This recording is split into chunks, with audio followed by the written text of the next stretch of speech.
This is an ABP Life podcast.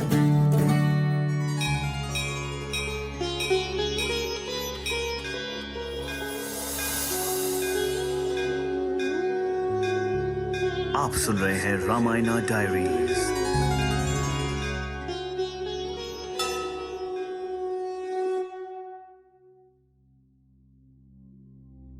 जय सिया राम। जब भी हम राम जी की कोई तस्वीर देखते हैं या राम परिवार देखते हैं तो उसमें हनुमान जी को हमेशा साथ पाते हैं।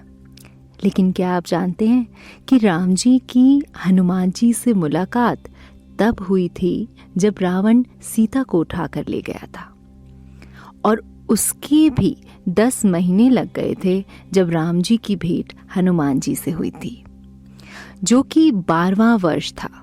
यानी उनके 14 वर्ष के वनवास में से वो 12वां वर्ष था। पर फिर सोचने वाली बात यह है कि 12 वर्ष राम, सीता और लक्ष्मण ने घने जंगलों में आखिर किया क्या था। नमस्कार, आप सुन रहे हैं रामायणा डायरीज और मैं हूँ सोनल। भगवान राम को 14 वर्ष का वनवास हुआ था, ये हम सब जानते हैं, और उनमें से 12 वर्ष उन्होंने जंगल में रहकर ही काटे। 12वां वर्ष जब खत्म होने वाला था, उसी के दौरान सीता का हरण हो गया था। तो बाद के 2 वर्ष उन्होंने सीता को ढूंढने, वानर सेना का उन्होंने गठन किया और फिर आखिरी का समय रावण से युद्ध में गुजारा।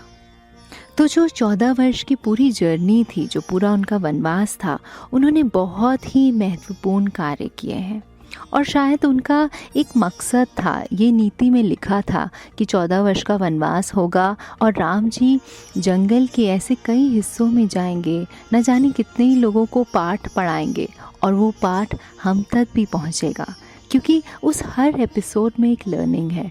क्योंकि हमारे पुराणों में कहा जाता है और रामचरितमानस में भी ये बहुत ही क्लियरली लिखा है कि 14 वर्ष के दौरान उन्होंने इतने महत्वपूर्ण कार्य किए हैं, जिसके चलते आज भी हमारे देश और देश के बाहर भी राम संस्कृति और धर्म को देखा जा सकता है। तो आइए चलते हैं उस दौर में जब सीता जी का हरण होने से पहले के जो 12 साल थे, उस दौरान राम जी ने और लक्ष्मण ने और सीता ने कैसे अपना जीवन काटा। तो कहते हैं कि तो रामचरितमानस में लिखा है कि प्रभु श्री राम ने वन में बहुत ही सादगी भरा, यानी तपस्वी का जीवन जिया। वो जहाँ भी जाते थे 3 लोगों के रहने के लिए एक झोपड़ी बनाते थे और वहीं पर ही भूमि पे सोते थे। जो आसपास सब्जी, फल, कंद मूल जो भी मिलता था वो खाते थे और हर रोज साधना करते थे। यहाँ तक कि वो खुद ही के बनाए वस्त्र पहनते थे और खुद ही के बनाए धनुष और बाण से वो जंगलों में राक्षसों और हिंसक पशुओं से सभी की रक्षा करते थे। कहते हैं कि उस दौरान उन्होंने देश के सभी संतों के आश्रमों को बर्बर लोगों के आतंक से बचाया था। उन्होंने जंगल में रह के बहुत ही जातियों की रक्षा करी। जैसे कि कहते हैं कि वहाँ के आदिवासियों को उन्होंने बाणासुर के अत्याचार से मुक्त कराने के बाद 10 वर्षों तक वो आदिवासियों के बीच ही रहे। तो जब वो आदिवासियों के बीच में रहने लगे तो उन्होंने खुद ना आदिवासी बनकर बल्कि उनको धनुष और बाण बनाने की शिक्षा दी। तन पर कैसे कपड़े पहनते हैं वो पहनना सिखाया।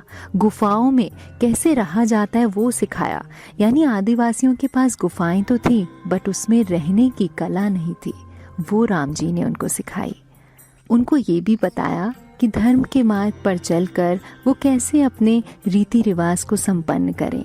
उन्होंने आदिवासियों को बताया कि परिवार क्या होता है, क्योंकि जब वो सीता और लक्ष्मण के साथ एक परिवार के रूप में वहाँ गए थे तो उन्होंने एक दूसरे का सम्मान करना भी सिखाया।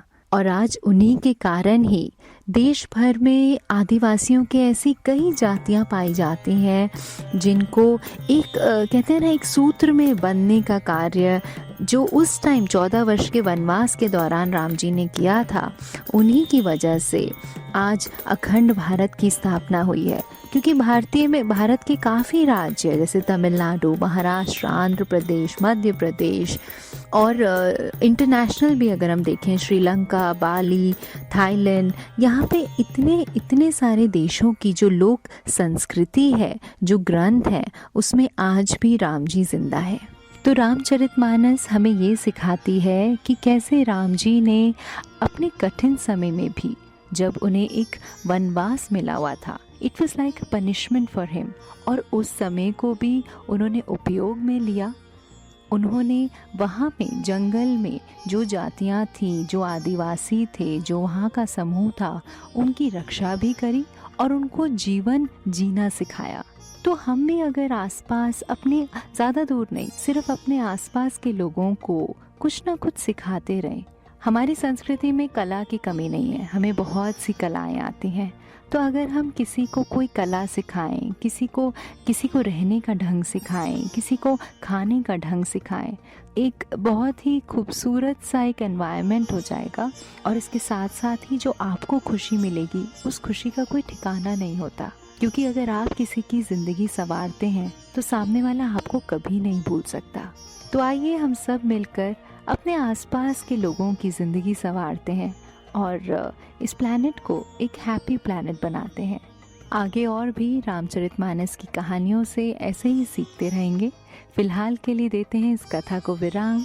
आप सुन रहे थे रामायणा डायरीज सोनल के साथ। जय सिया राम।